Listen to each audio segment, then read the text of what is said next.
does that even mean, Bowers Game Corner? Ahoy there, YouTube! I'm back again today for another game review, and today I'm very excited to check out. Hello, my name is Party Game from GameRight. This is for 3 or more players. Age is 12 plus. It'll take about 15 minutes to play. And in Hello, my name is Party Game. This is a really simple party game in which you are going to be playing down one card a turn. Everyone's going to lay down a card, and those cards are going to have descriptors on them, like big, philosophical, nerdy, historical, honest, cute, sloppy, creative, all sorts of different things like that, but they're color-coded. So they're going to go to their own separate color piles. Now, when it's your turn, you're going to look at the color piles out in the middle, and you're going to try to think of a person, be it someone you know or a celebrity, that matches all the different attributes of a specific color. If you're able to do that, then you'll win all those cards as victory points. First person to 14 points wins the game. It's very light, it's very simple, but it's very good. Let's open it up and I'll tell you what I think. But before we do that, if you enjoy what I'm doing, consider supporting the Patreon so I can make the channel bigger and better with better audio, video quality, all that good stuff. But let's open up. Hello, my name is Party Game.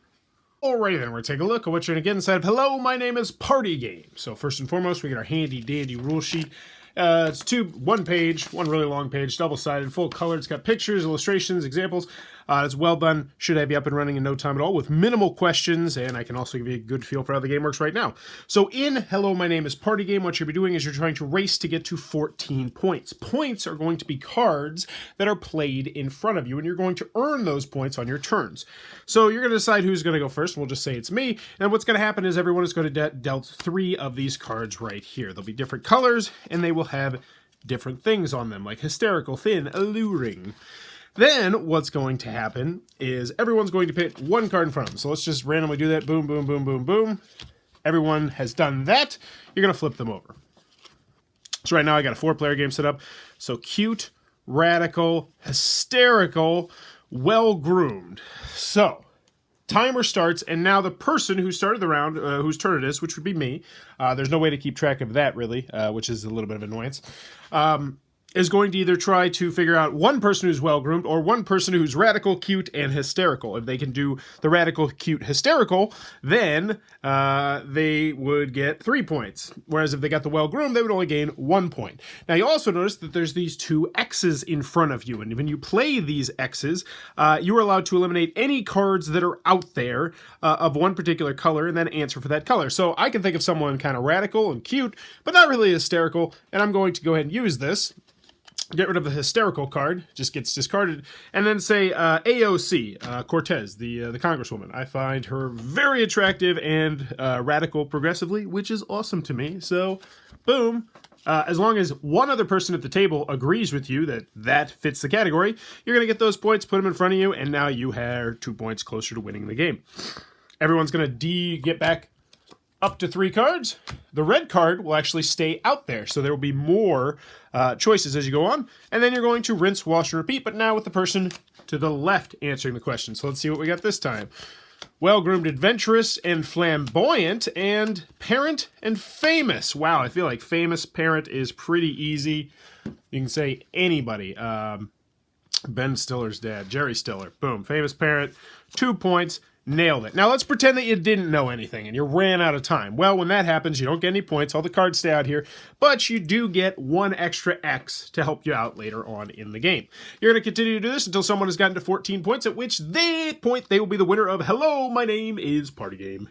Alright then, hello, my name is Party Game from GameRight. What are my final thoughts? Let's go over the pros, let's go over the cons. First, on the con side, game's not going to be for everybody for a variety of different reasons. First and foremost, it's a very light, simple party game. And the more you know about pop culture, the better you're going to do in this game. Now, yes, you can say people you know, but still it's going to be way easier to do pop culture because you know literally thousands of people through pop culture. You might not think you know that many, but you do. You just don't realize it.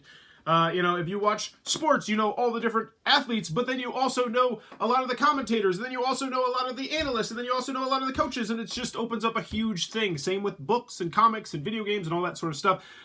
So the more you know, and the more you're into pop culture, I think the better you're going to do with this game, and it can lead to some uneven playing surfaces. Also, full disclaimer, I have not played this at the higher player counts where you actually start to team up. They say if you go over 7 players, then you should start teaming up. I think it would be fun, but we didn't get a chance to play it at that higher player counts. I did like it. I did like it between...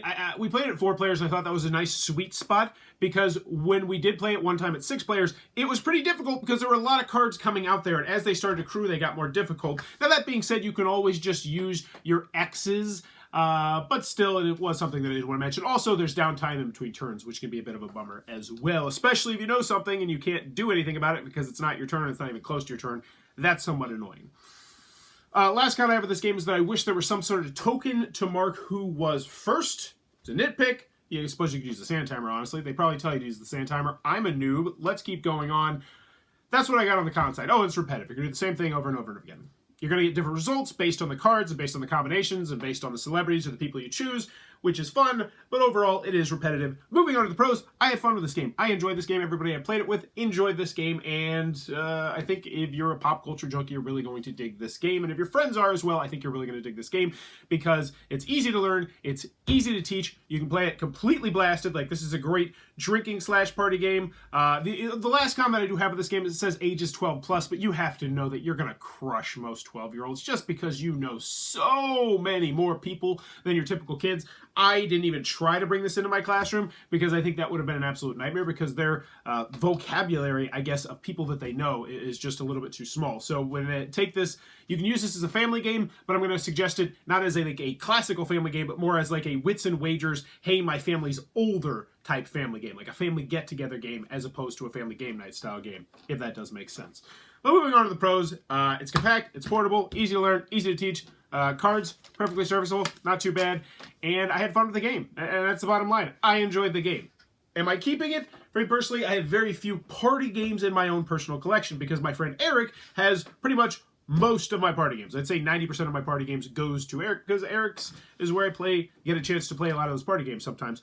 But yes, it is worth keeping, and I think if you play games, party-style games with people who dig pop culture, I think this is one they're definitely going to enjoy. That is Hello, My Name is Party Game. I thought this was a very good, light, simple party game that I can recommend. Also perfect to fit in a backpack, which is great as well. If you're enjoying what I'm doing, please be sure to click on that subscribe button down below. If you want to support the channel, click on the little Amazon Associates link down below. And in the comments below, let me know.